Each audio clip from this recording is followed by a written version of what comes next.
Bien. Bonjour à tous et bienvenue au Sénat. Alors, je voudrais bien sûr saluer Monsieur le Président du Sénat, Monsieur Gérard Larcher, Madame Jacqueline Gourault, ministre auprès du ministre d'État en charge des collectivités, Monsieur Jean-Luc Combes, qui va évidemment nous rejoindre et qui est le directeur adjoint du CGET, Mesdames et Messieurs les parlementaires, et puis bien sûr mes collègues du Sénat qui, à différents horaires, pourront nous rejoindre. Ensuite, je voudrais saluer M. Jean-Louis Chauzy, vice-président du CESERS de France, qui a fait le déplacement depuis l'Occitanie. Je voudrais saluer également M. Charles Guénet, qui est le vice-président de la DCF, sénateur de la Haute-Marne, M. Gérard Peltre, président de l'association internationale RAID, Madame Laurence Fortin, vice-présidente de la région Bretagne, présidente de la commission aménagement du territoire des régions de France, M. Christophe Fautré, directeur du développement rural et de la pêche à l'Agence des services et de paiement, M. Jean-Yves Auxerre, directeur général adjoint, directeur du réseau de la Banque de France, avec qui nous signerons tout à l'heure une convention de coopération, M. Jacques Pélissard, président de l'Agence France locale, M. Marc Abadi, directeur du réseau des territoires de la Caisse des dépôts et des consignations, M. Pierre Bourdereau, directeur adjoint des relations extérieures du groupe Casino, M. Philippe Gloaguen, qui est le président fondateur des Guides du Routard, avec lequel notre association a signé une convention nationale, M. Pierre Guelman, directeur des affaires publiques d'Enedis, et puis, Mesdames et Messieurs les présidents des pôles territoriaux des pays, Mesdames, Messieurs les directeurs et les chargés de mission, vous tous, chers amis, qui êtes venus nombreux, qui continuent à arriver et qui, aujourd'hui, rassemblent à peu près 2/3 de l'ensemble des pays et PETR de notre pays. Alors, Monsieur le Président, je voudrais d'abord vous remercier de nous avoir permis de nous réunir et de faire cette conférence des pays des PETR dans cette maison qui est la maison des territoires. En effet, comme vous l'avez réaffirmé lors de votre discours d'ouverture de la session ordinaire 2017-2018, en tant que président du Sénat nouvellement réélu, votre projet pour les 3 ans à venir repose sur 2 principes. Être garant de l'équilibre des pouvoirs, certes, mais être garant également de l'équilibre des territoires. Vous avez poursuivi en réaffirmant que nous ne pouvions pas accepter que des parcelles de France se sentent aujourd'hui oubliées, à côté, que certains de nos compatriotes aient le sentiment de ne plus compter et donc de ne plus être concernés. La fracture territoriale est un poison lent qui mine notre pays et fissure notre modèle républicain. Et nous devons réconcilier la France avec tous ces territoires. Monsieur le Président, il faut que vous sachiez que la NPP partage votre ambition et considère que pour réussir cette réconciliation, il faut en premier lieu que les territoires périurbains et ruraux se rassemblent autour d'un projet fondé sur la démocratie participative et s'appuyant sur toutes les forces vives d'un territoire au sein des conseils de développement dont je salue le président national. C'est la définition même du PETR. Et d'ailleurs, Monsieur le Président, vous le savez, ce PETR est né ici, dans cette belle et sage institution qu'est le Sénat. Même si l'on peut regretter que sa conception se soit faite dans les mêmes urgences que les pôles d'excellence rurale, qui ont tenté de corriger les inégalités découlant de la création des pôles de compétitivité, les PETR doivent devenir l'outil de rééquilibrage face à l'affirmation des métropoles et des pôles métropolitains. En effet, les PETR sont indispensables pour engager un dialogue qui est fortement déséquilibré, bien sûr, entre les métropoles et les régions XXL. Personne ne conteste que ces régions et ces métropoles doivent permettre à notre pays de rester compétitif dans une économie qui s'est évidemment mondialisée. Mais personne ne conteste non plus la fracture territoriale et la nécessité de partager les richesses produites par et autour de ces grands ensembles. Mais pour autant, il n'existe aujourd'hui aucun cadre législatif qui facilite ou organise ce débat, cette négociation et ce fameux ruissellement dont tout le monde parle ces temps-ci, c'est-à-dire la solidarité, une péréquation, le partage entre des territoires qui continuent pour l'instant à s'ignorer. C'est la raison même de l'organisation de cette conférence nationale des PETR et des pays dans ce lieu pour non seulement dresser ce constat, mais aussi et surtout nous doter d'une stratégie offensive et proactive en nous appuyant sur les 2 premiers exemples innovants de contractualisation et de coopération territoriale que sont les contrats de réciprocité signés par 2 PETR, le pays Centre-Ouest Bretagne avec la métropole de Brest et le pays des Portes de Gascogne en Occitanie avec la métropole de Toulouse. Et je voudrais en profiter pour souligner que fin 2016, début 2017, le précédent gouvernement a signé 15 pactes métropolitains d'innovation. 15 pactes qui prévoient dans l'article 2 une coopération avec des territoires périurbains ou ruraux pour ces métropoles qui ont d'ailleurs, dans l'enveloppe qui est attribuée à ces pactes, et fléché le financement de ce dialogue et de cette coopération. C'est pour cela qu'avec le président de France urbaine, Jean-Louis Moudin, nous avons signé avec la NPP une convention qui a pour but de contribuer à engager ces dialogues, puisque 13 métropoles sont en cours de négociation. Et au vu de ce que nous avons pu faire dans les 2 premiers, nous sommes aujourd'hui engagés avec le président de la métropole de Toulouse et de France urbaine dans cette forme de coopération qui devrait avancer plus rapidement que cela n'a été fait jusqu'à présent.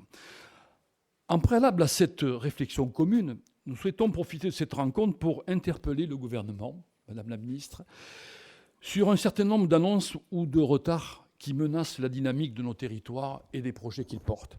En effet, la remise en cause des conventions de financement des territoires à énergie positive pour la croissance verte, un peu brutale, nous a surpris et nous inquiète. La disparition des financements destinés à l'engineering dans le cadre des contrats de ruralité est, à mon avis, une très mauvaise décision.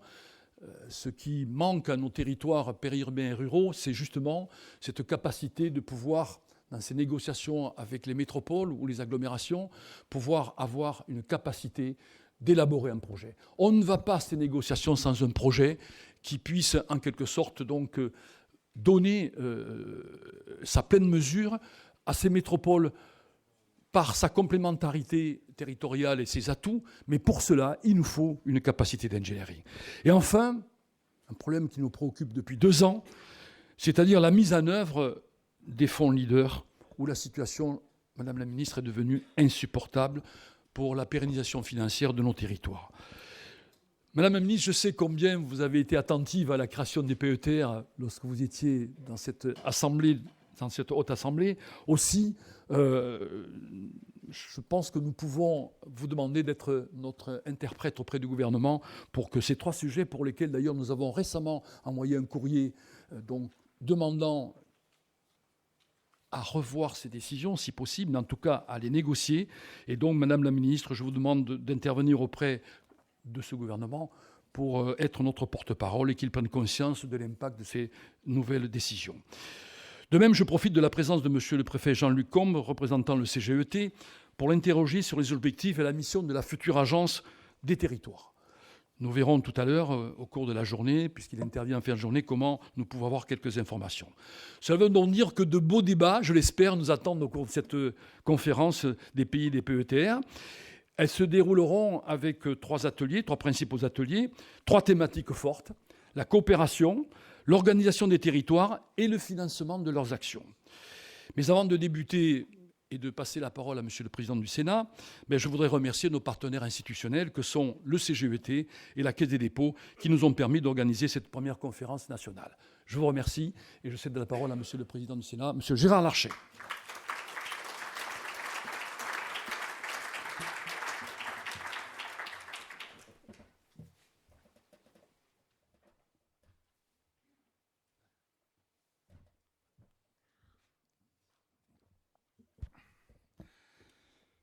Monsieur le Président de l'Association nationale des pôles territoriaux et des pays, mon cher collègue Raymond Vall, Madame la Ministre, chère Jacqueline Gouraud, mes chers collègues parlementaires, Mesdames et Messieurs les Présidents, mes chers collègues, Mesdames et Messieurs, je voudrais saluer Jacques Pélissard avec un peu d'affection, lui donner des nouvelles qu'il connaît bien comme président d'honneur de l'Association des maires de France.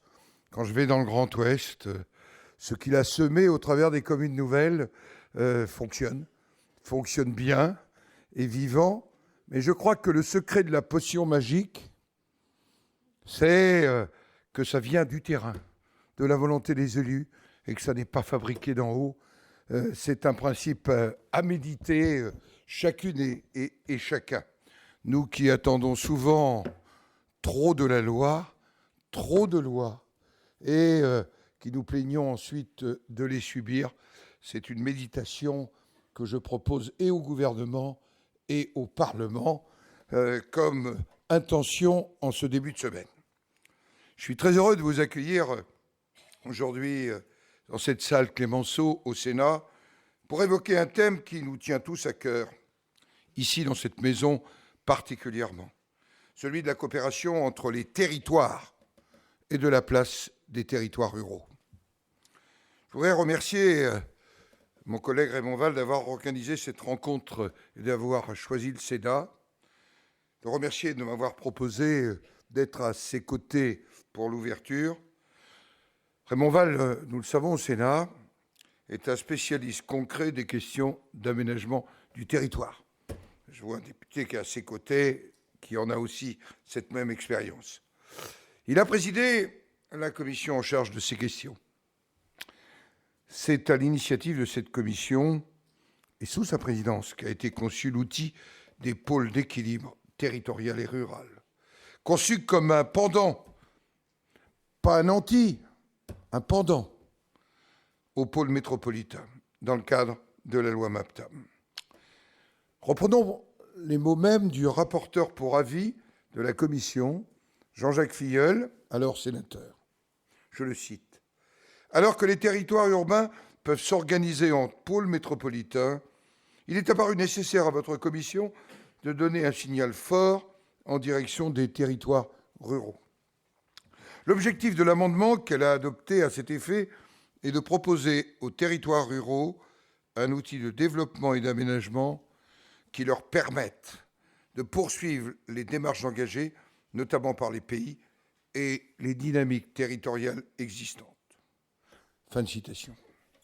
La défense de ces territoires figure aussi dans les gènes du groupe du Rassemblement démocratique social européen auquel appartient le président Vall, mais j'allais dire en matière génétique, c'est assez partagé dans l'ensemble des groupes, quels qu'ils soient au Sénat. Le président Vall œuvre au quotidien en faveur de la coopération entre les territoires urbains, périurbains et ruraux. Et il évoquait les contrats de réciprocité entre la métropole de Toulouse et le pays Porte de Gascogne, où j'étais l'an dernier, mais aussi celui de Brest Métropole, avec le pays Centre-Ouest Bretagne, qui est aussi tout un symbole. Le Sénat est attentif à cet enjeu. En tant que représentant constitutionnel des collectivités territoriales, le Sénat, et chaque sénateur individuellement, je le disais déjà le 2 octobre, a une mission particulière. Les sénatrices et les sénateurs sont au Parlement les représentants de cette France de la proximité, de la France du concret, celle de la vie quotidienne des Françaises et des Français, notamment dans chacune de leurs communes et de leurs départements. C'est la raison pour laquelle l'équilibre des territoires est vraiment au cœur de nos préoccupations. Le développement équilibré de nos territoires, en métropole et dans nos outre-mer, est en effet indissociable de l'idée que nous nous faisons de la nation, de sa cohésion et donc de son unité. Raymond Vall vient de reprendre une formule que j'ai utilisée le 2 octobre. La fracture territoriale est un poison lent qui mine notre pays et fissure notre modèle républicain. Je vous renvoie politiquement, mais je suis aussi un responsable politique, au résultat du premier tour des élections présidentielles. Et vous verrez que cette fracture en 4, elle est majoritairement du côté de ceux qui, j'allais dire, n'ont pas eu la même conception démocratique que nous pouvons l'avoir entre des familles politiques de la droite, du centre et de la gauche. et qu'il y a vraiment un sujet. C'est vrai qu'il y a une France des territoires oubliés. Et pourtant, il n'y a qu'une seule France, diverse et complémentaire. Et la cohésion territoriale, ça n'est pas qu'un sujet d'élus ou de spécialistes en ingénierie territoriale. C'est un sujet, vous le sentez bien, profondément politique, essentiel pour notre pays. Comment se sentir pleinement intégré à la nation quand on a le sentiment que l'État vous aurait abandonné? Je le dis, Madame la Ministre, ce n'est pas il y a 4 mois. C'est un sentiment profond qui s'est instillé chez une partie de nos concitoyens. Comment se sentir intégré à la nation quand on a le sentiment d'être laissé de côté parce qu'on n'habiterait pas au bon endroit? Vous le savez tous, on ne peut pas accepter les ruptures absolues d'égalité en matière de couverture numérique des territoires, en matière d'accès aux soins. Pas très loin d'ici, dans l'Eure, pas très loin d'ici, dans l'Orne, il y a moitié moins de médecins généralistes par tête d'habitant qu'il y en a dans mon département des Yvelines. Et pour l'Orne, on est à 120 km de Rambouillet. La réalité est cela. Et quand on a passé Vernon, on est à 70 km de Paris. On est dans cette réalité qu'il faut bien prendre à bras le corps. J'ai regardé avec intérêt les propositions dans le cadre notamment du PLFSS. Je crois qu'il faudra qu'on aille encore plus loin parce que la question des études médicales, elle est réellement posée. Et quand on connaît le temps de l'incubation ou de la couvaison, et remarquez les deux, comme je suis vétérinaire, sont deux mots habituels, pour moi, c'est quand même une longue période.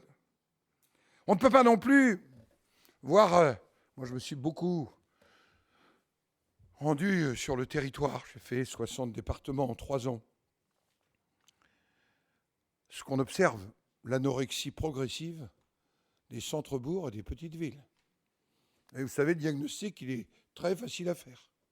Regardez le nombre de rideaux baissés, définitivement baissés, marqués à vendre, parfois avec quasiment l'ancien code téléphonique, et vous vous êtes bien dit que l'anorexie a été progressive, mais qu'elle est profonde.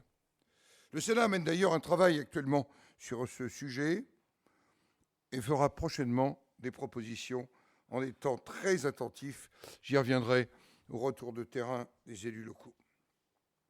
Nous sommes en effet convaincus que nous devons faire confiance aux élus et aux acteurs locaux pour construire projets partagés, coopération adaptée aux besoins des territoires.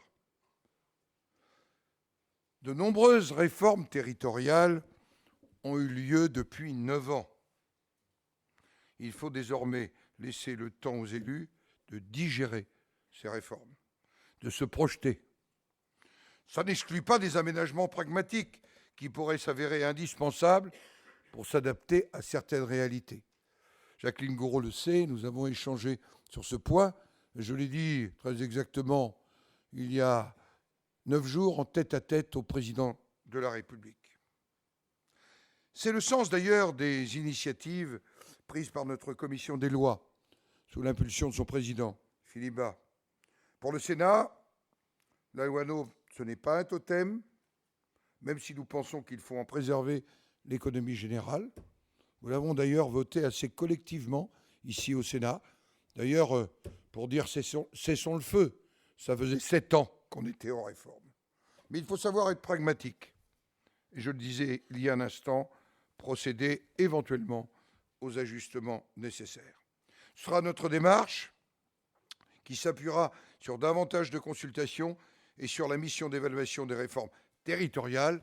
Et devant Jacqueline Gourault, je lui redis que nous avons échangé la question de l'eau et de l'assainissement. Ce n'est pas quelque chose qu'il faut mettre au rencard, comme GEMAPI, c'est la vie quotidienne, c'est la réalité, et je l'ai redit d'ailleurs en direct au président de la République. Nous devons aussi, me semble-t-il, faire que la collaboration entre les différents niveaux territoriaux, collectivités territoriales, mais aussi entre l'État et les collectivités territoriales, soit optimisé, en veillant à garantir constamment dialogue, respect et complémentarité. Ce dialogue, ce respect, cette recherche de complémentarité sont, me semble-t-il, cher Raymond Vall, dans les éléments constitutifs du modèle des pôles d'équilibre territoriaux et ruraux que vous avez souhaité ici au Sénat. C'est aussi plus largement le cas des différents modes de coopération interterritoriale, parce qu'ils sont issus de projets partagés, parce qu'ils sont souples et parce qu'ils viennent du terrain. Et c'est un point extrêmement important, cher Jacques Pélissard.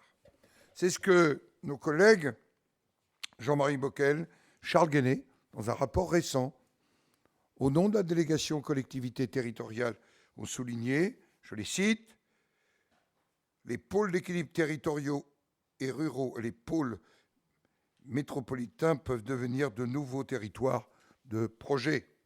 L'objectif était de mettre en valeur la souplesse de ces structures dont l'action en faveur de nos concitoyens est aussi directe que concrète. Transport, santé, urbanisme, développement économique, patrimoine culturel. Ces structures ont pour objectif de s'adapter aux besoins des habitants, alors que les réformes des dernières années ont plutôt eu tendance à demander à nos concitoyens de s'adapter aux nouvelles structures territoriales. Leur conclusion est, me semble-t-il, un guide pour l'avenir. Les structures souples doivent pouvoir être privilégiées et accompagnées.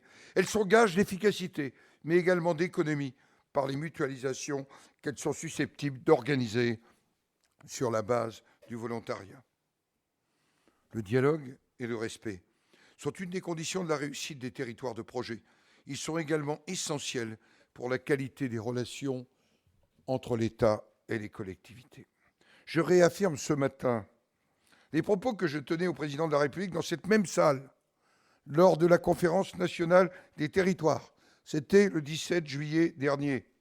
Il ne peut y avoir de pacte de confiance entre l'État et les collectivités territoriales sans respect réel des élus locaux.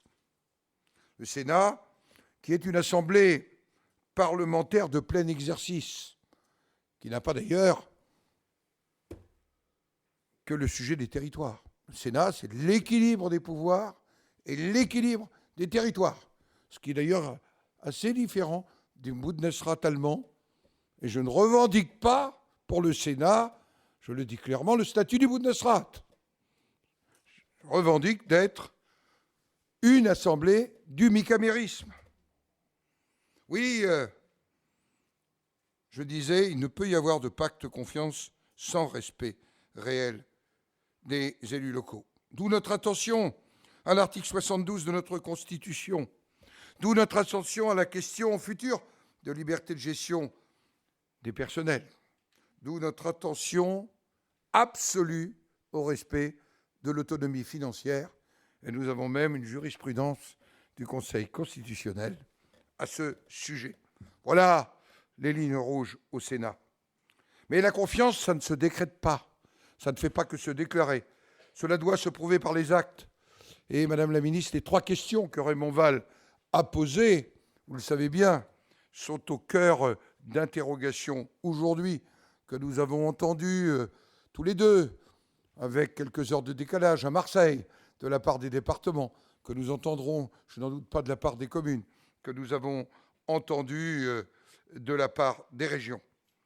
L'État ne peut pas demander un jour à des élus et à des acteurs locaux de proposer des projets et de s'engager, puis le lendemain, de retirer le tapis. C'est l'exemple des contrats de ruralité. C'est du vécu, arrondissement de Rambouillet, on signe le 11, et le préfet vient annoncer, début octobre, qu'il n'aura que la moitié. C'est un problème de parole de l'État, et je crois que c'est très important. Oui, l'État renforcera ses liens avec les élus locaux, qui sont les vigies de notre République.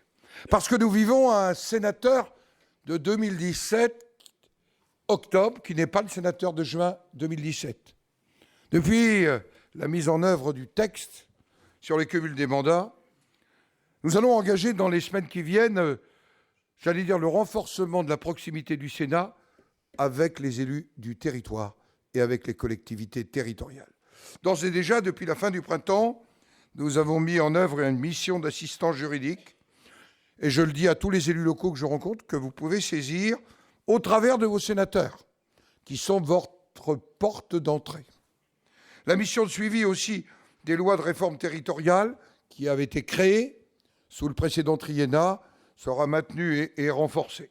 Et nous allons mettre en œuvre une plateforme de consultation permanente en direction des élus locaux qui devrait être en place complètement au début de l'année prochaine. J'y tiens particulièrement. Voilà ce que je souhaitais vous dire. Vous souhaitez une très bonne conférence, vous dire que le Sénat est bien sûr la maison des collectivités territoriales, elle est aussi la maison des libertés individuelles et collectives.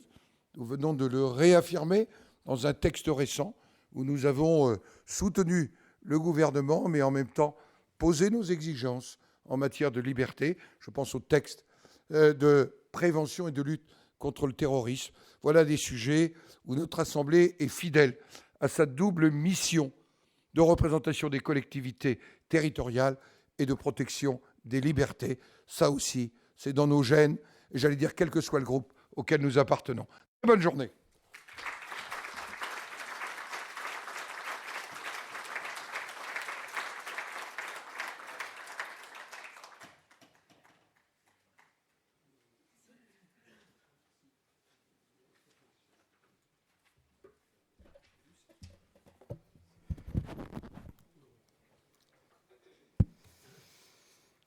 Monsieur le Président, cher Raymond Vall, Monsieur le Président du Sénat, cher Gérard Larcher, Mesdames et Messieurs les parlementaires, Monsieur le Vice-président du CESE, Mesdames et Messieurs les présidents, Mesdames et Messieurs, cher Jacques Pélissard.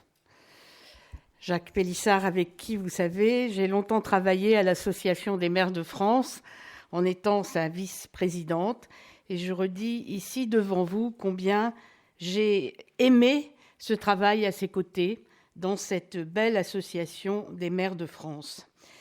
Je vous remercie beaucoup de m'accueillir ce matin parmi vous pour parler des pôles territoriaux et donc des pays qui jouent un rôle très important, bien sûr, dans notre pays. Vous êtes des acteurs majeurs sur les territoires ruraux. Et évidemment, nous savons combien votre importance s'est accrue avec la création des pôles d'équilibre territoriaux et ruraux. On a rappelé tout à l'heure le travail de Raymond Vall, le président du Sénat vient de le faire aussi. Et c'est en 2014, donc dans la loi MAPTAM, que les PETR ont été mis en place. Alors bien sûr, avec la montée en charge des intercommunalités et des métropoles, qui accompagne la réforme territoriale, évidemment, les PETR prennent de plus en plus d'importance. Et comme vous l'avez exprimé dès le début de votre propos, Monsieur le Président, vous êtes l'outil privilégié de la coopération ville-campagne, de la solidarité entre communes et de la réduction des inégalités du territoire. Vous avez donc un rôle majeur et peut-être vais-je essayer ce matin de vous dire quelle est la position du gouvernement en matière de ruralité et, disons, en matière de relations avec les collectivités territoriales.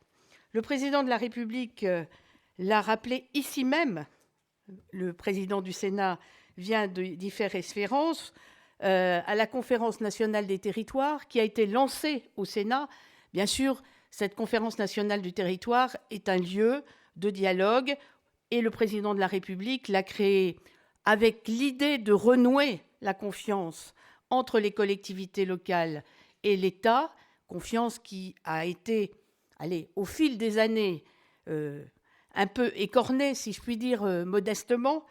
Et il a répété ici, n'est-ce pas, qu'il s'agissait d'assurer à l'ensemble des territoires français une capacité d'agir qui soit équitable, notamment face aux défis de la fracture territoriale. Évidemment, si le président de la République avait pensé et avait proposé au président du Sénat de lancer la Conférence nationale des territoires ici même, ça n'était pas anodin, car nous sommes ici, et vous savez combien je suis personnellement attachée à cette maison, dans la maison, bien sûr, des collectivités territoriales. Alors, la Conférence nationale des territoires, c'est vraiment la méthode. Alors, je sais qu'il y a eu des réflexions ici ou là dans certaines associations d'élus qui se demandaient si la Conférence nationale des territoires était vraiment nécessaire parce que un certain nombre, au cours de l'été, de décisions avaient heurté les élus, disons-le simplement. Mais je crois qu'il faut véritablement, dans cette Conférence nationale des territoires, s'asseoir autour de la table, tous les niveaux de collectivité. Nous savons quel est l'état de notre pays sur le plan financier, quel est l'état du budget de la France, et nous avons évidemment besoin de tous travailler ensemble, que ce soit l'État ou les collectivités locales et le Parlement, pour gérer au mieux les difficultés que nous connaissons et pour sortir, je dirais, vers le haut. Alors, bien évidemment, l'état des finances de la France nous oblige à poursuivre une politique, prudentielle sur le plan financier. Et effectivement, le président de la République a demandé un effort, je mets le cadre, de 13 milliards d'euros pour les collectivités locales. Alors, on oublie souvent de dire qu'à côté, l'État doit faire de même et la sécurité sociale doit faire de même. Le budget de la sécurité sociale va commencer bientôt à l'Assemblée nationale et on verra là aussi qu'il faudra maîtriser les dépenses publiques et réduire l'endettement. Cet effort, cependant, de 13 milliards se présente de manière différente du quinquennat précédent. En effet, l'idée qui a été avancée et qui reste bien sûr à conclure, c'est une idée qu'il faut en fait négocier avec les collectivités territoriales un parcours, un cheminement de moindres dépenses de fonctionnement dans les collectivités territoriales.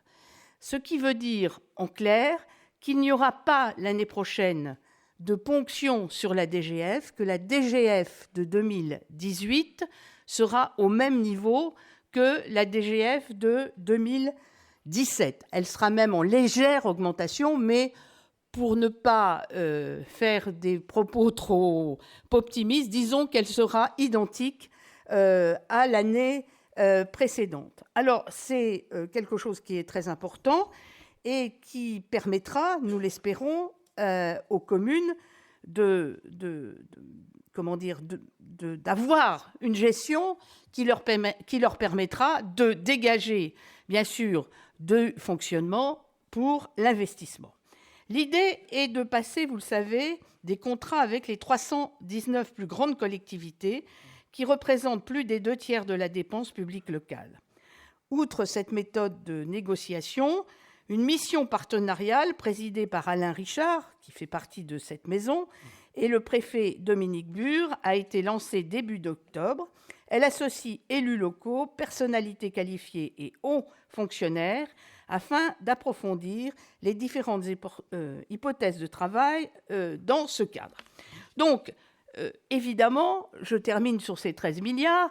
Ça ne veut pas dire qu'au-delà des 319 collectivités qui représentent le plus gros des dépenses, que les autres collectivités ne sont pas appelées à mesurer leurs dépenses, mais évidemment, vous comprenez bien que l'effort est demandé surtout aux plus grandes collectivités afin d'obtenir une baisse significative de la progression des dépenses de notre pays.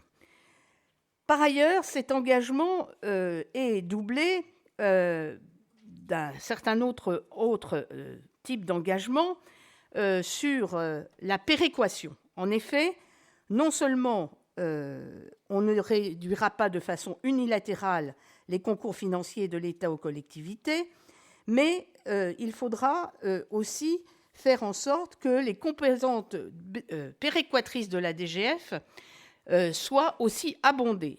à hauteur de 190 millions en 2018. Il s'agit d'un choix clair en faveur de la solidarité, destiné à mettre en œuvre la réduction des fractures territoriales auxquelles vous êtes si sensibles.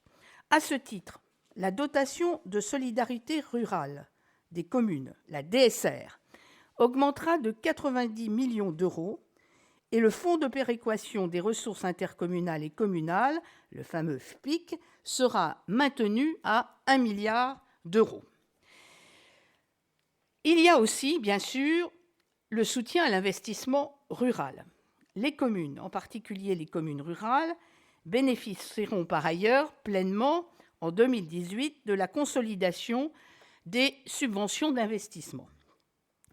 La fameuse DETR, que vous connaissez bien, plus la DSIL, c'est-à-dire la dotation de soutien à l'investissement local, vont connaître une augmentation de 5,5%, soit 1,8 milliard d'euros au total. Alors, tout le monde connaît bien la DETR, elle est gérée au niveau des départements. Il y a une commission des élus locaux qui siège aux côtés du préfet, et cette DETR sera donc à hauteur d'environ 1 milliard d'euros. Ce qui est, alors c'est bien sûr des sommes très importantes. Vous savez que la DETR avait beaucoup augmenté déjà, il faut toujours dire les choses très précisément, sous l'ancien gouvernement, mais on poursuit cette augmentation, et ça, c'est quelque chose de très important. Et surtout, la DSIL, la dotation de solidarité à l'investissement local, est quelque chose qui est pérennisé. Vous savez, l'ancien gouvernement l'avait inventé sous le thème FSIL, mais c'était la même chose, Fonds de solidarité, hein, mais ça s'appelle maintenant DSIL, c'est la même chose. Ce qui est très important, c'est qu'il est pérennisé. Hein. L'ancien gouvernement l'avait créé se rendant compte que les prélèvements sur la DGF empêchaient beaucoup l'investissement. Et là, non seulement nous ne prélevons plus sur la DGF, mais nous consolidons la DSIL. C'est donc une décision très importante, et je voudrais préciser 2 ou 3 choses sur ces décisions. La première, c'est que il n'y aura aucune règle ni aucun seuil d'éligibilité dans la DETR et la DSIL maintenant. Ça, c'est très important, parce que souvent, les projets du monde rural, des plus petites communes ou des intercommunalités les plus rurales, n'étaient pas accessibles, en particulier à la DSIL, parce qu'il y avait une exigence dans l'ancien règlement que ce soit des projets importants, etc. Là, il n'y aura aucun seuil. Ça veut dire qu'une très petite commune, une petite intercommunalité pourra accéder à la DSIL. C'est quelque chose de très important, et il est clair qu'il faudra que les projets des territoires puissent utiliser au maximum cette enveloppe qui est pérennisée pour développer vos projets. D'autre part, je voulais vous dire, le président du Sénat n'en a pas parlé, mais je vais rappeler qu'il y a eu suppression de la réserve parlementaire.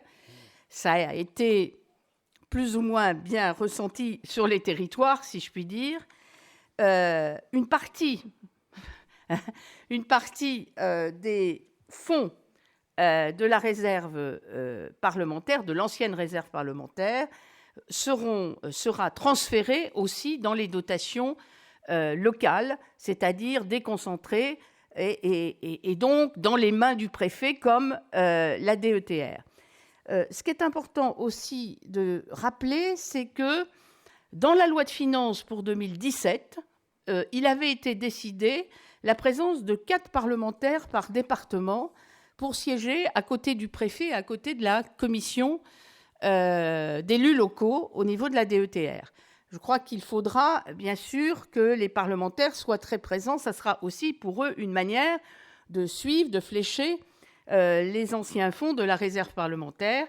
Et l'Assemblée nationale a même créé une commission pour veiller à ce que les fonds soient bien destinés aux territoires et évidemment aux territoires ruraux les plus nécessiteux. La nécessité d'accompagnement des territoires a aussi conduit le gouvernement à décider que, Monsieur le Président, ça répondra à une de vos questions, c'est que désormais on pourra présenter des dossiers concernant des dépenses de fonctionnement. Ces dépenses de fonctionnement seront désormais éligibles à la DSIL, dont je viens de parler, à hauteur de 10% de la subvention attribuée à la collectivité. C'est une manière de répondre effectivement, Monsieur le Président, aux difficultés que vous avez évoquées tout à l'heure. Par ailleurs, un nouveau fonds de modernisation sera créé au sein de la DSIL dès l'année prochaine, afin de soutenir notamment la mutualisation des services ou la numérisation des procédures, enjeux souvent plus complexes à relever pour les petites collectivités rurales.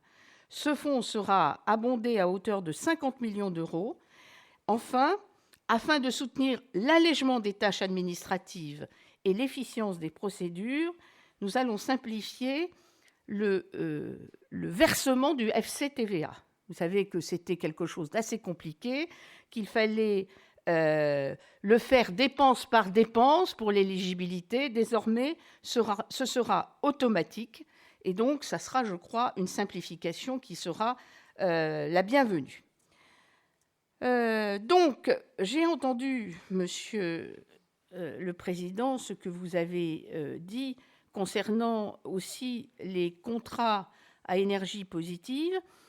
Je ne suis pas, évidemment, ça n'est pas dans mon ministère que se traite ce dossier, mais j'entends bien ce que vous dites et je vais m'enquérir auprès du ministre responsable, c'est-à-dire M. Hulot, de ce qui s'est passé. Je ne connais pas dans le détail, donc je ne veux pas m'avancer plus sur ce plan parce que je n'ai pas été fondamentalement informée de ce sujet. Je voulais vous dire aussi que, de manière générale, la dotation de solidarité rurale des communes, la DSR, augmentera de 90 millions et le fonds de péréquation, je vous l'ai déjà dit, je crois, je ne sais même plus si je vous l'ai dit, sera toujours à 1 milliard. Bien, alors, vous avez évidemment cité, Monsieur le Président, et j'ai bien entendu les fameux 15 pactes métropolitains qui ont été signés. Et en réalité, aujourd'hui, vous avez rappelé que seules 2 métropoles, la métropole de Toulouse, et j'en profite pour vous féliciter, bien sûr, d'avoir signé avec Jean-Luc Moudenc ce pacte de réciprocité, et Brest, donc, je crois que c'est tout à fait exemplaire, que c'est effectivement quelque chose qui montre la nécessaire solidarité entre le monde urbain et le monde rural. Évidemment, ça va tout à fait dans le sens de ce dont moi j'ai toujours plaidé personnellement, ici même dans cette maison, c'est qu'il ne servait à rien d'opposer l'urbain et le rural. Il est évident que la France, comme je dirais beaucoup de pays, c'est un phénomène mondial, a connu un développement très important des zones urbaines. Et par ailleurs, la ruralité, bien sûr, et le président du Sénat l'a dit, et avec sa transparence et son honnêteté habituelle, a dit que ce n'était pas un phénomène nouveau, n'est-ce pas, qu'on ne pouvait pas imputer ça à tel ou tel gouvernement. C'est une longue évolution, mais il faut bien mesurer, effectivement, qu'il y a des problèmes dans la ruralité. Et enfin, moi qui habite un département très rural, je ne pourrais pas ne pas dire qu'il y a effectivement des rideaux baissés, des difficultés, des disparitions de services publics. C'est une évolution qui a eu lieu. Donc, maintenant, il faut trouver des solutions. Il faut trouver des solutions.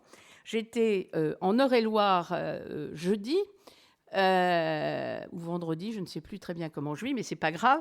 Et j'ai été frappée, j'étais à Senonches, notamment Nogent-le-Rotrou, enfin bon, la Loupe, c'est des territoires très ruraux.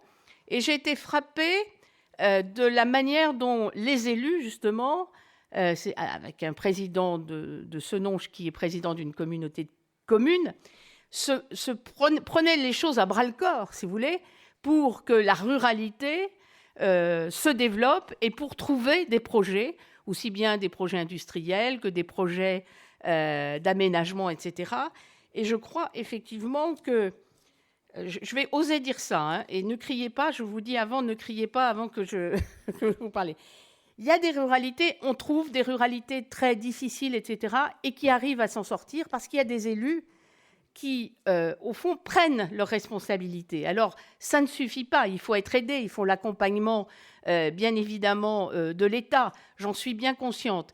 Mais parfois, à conditions égales, vous n'avez pas les mêmes résultats, parce que parfois, il y a une espèce de fatalisme qui s'installe et qui pense que ça y est, il n'y a plus que les métropoles qui vont exister.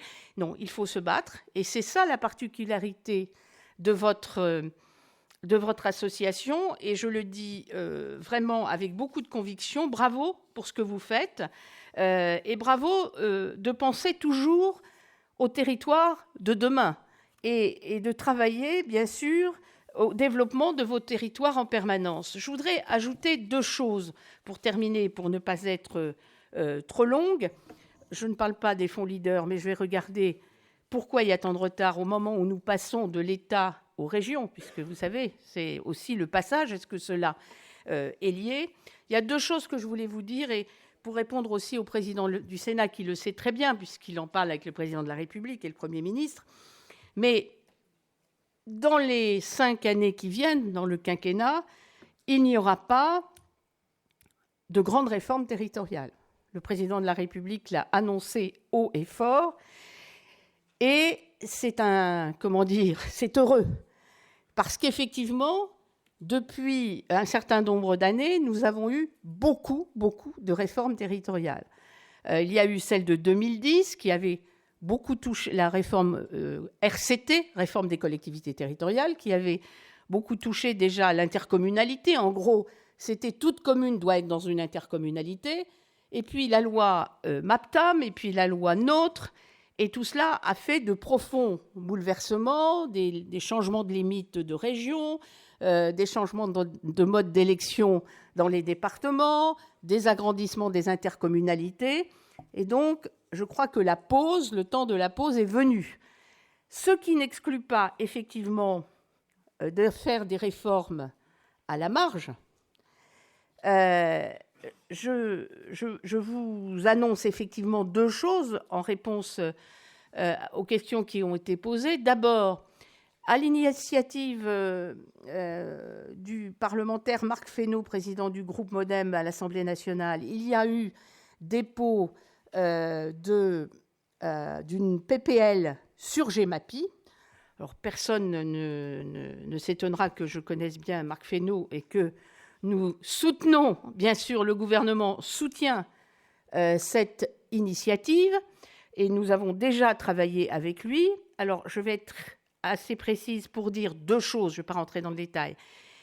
Il ne s'agit pas de revenir sur le transfert des communes vers les intercommunalités de la compétence GEMAPI, d'abord parce que c'est au 1er janvier de cette année, donc tout le monde est déjà en train de préparer le transfert, et parce que ça a un véritable sens que la prévention des inondations et le traitement des milieux aquatiques soient faits au niveau de l'intercommunalité. Je dis l'intercommunalité, au niveau des intercommunalités, mais ce qui n'empêche pas, parce que souvent on oublie de le dire, c'est que les syndicats soient pérennisés. Je veux dire, le fait qu'on passe la compétence à l'intercommunalité n'empêche pas les syndicats de rivière, par exemple, à être pérennisés. Alors, pourquoi y a-t-il une PPL? Parce qu'il y a, ici ou là, des difficultés de mise en œuvre. On le sait déjà, elles ont été soulevées par de nombreux élus. Je vous en cite deux. La sécabilité, par exemple, des compétences est quelque chose qu'il faut voir. La deuxième chose, les départements de France, et en particulier son président, Dominique Bussereau, qui, comme vous le savez, est président d'un département maritime, littoral, les départements ont été totalement sortis de la loi GEMAPI. Or, des départements comme le sien, qui ont fait des efforts considérables après, rappelez-vous, la submersion marine qui avait eu lieu, évidemment, c'est idiot de ne pas les laisser poursuivre leur travail jusqu'à échéance. Voilà, il y a des choses comme cela qui vont être, et la PPL va être discutée d'ici la fin de l'année. Alors, il y a aussi le sujet de l'eau et de l'assainissement. Alors, le sujet de l'eau et de l'assainissement a été voté dans la loi NOTRe, comme vous le savez, le transfert obligatoire. Alors, j'ai un peu un trou de mémoire. C'était d'abord 2018 et on a réussi dans une autre loi, je ne sais plus laquelle, à repousser à 2020. Donc, nous avons là plus de temps, si je puis dire, puisque GEMAPI, c'était 2018. Nous avons plus de temps. Mais néanmoins, le Premier ministre m'a chargé personnellement de créer un groupe de travail au sein de justement la Conférence nationale des territoires, qui est un lieu où on peut à tout moment créer des commissions dont on a besoin pour réfléchir sur des sujets. Et l'idée, c'est de voir comment on peut répondre, je dirais en gros, aux élus de la montagne et à la ruralité sur cette préoccupation du transfert de l'eau et de l'assainissement. Alors, ça avait été voté dans la loi NOTRe parce que c'est une loi qui avait été beaucoup discutée. Il y avait déjà des réticences par rapport à ce transfert. Mais vous savez ce que c'est quand on veut trouver aussi un accord en commission mixte paritaire. Eh bien, il y a des choses sur lesquelles on cède et des choses sur lesquelles on ne cède pas. Mais sachez que, en tout cas, nous allons rediscuter de ce problème du transfert de l'eau et de l'assainissement. Enfin, il y a autre chose, et je termine vraiment là-dessus. Et je voulais vous dire qu'au fond, ici, devant vous, je pense qu'on ne peut pas ne pas dire aussi l'autre grande méthode de travail auquel réfléchit le président de la République. C'est ce qu'on appelle habituellement le droit à l'expérimentation. Or, vous savez qu'aujourd'hui, dans la Constitution, l'expérimentation que la Constitution autorise doit se terminer par l'abandon ou la généralisation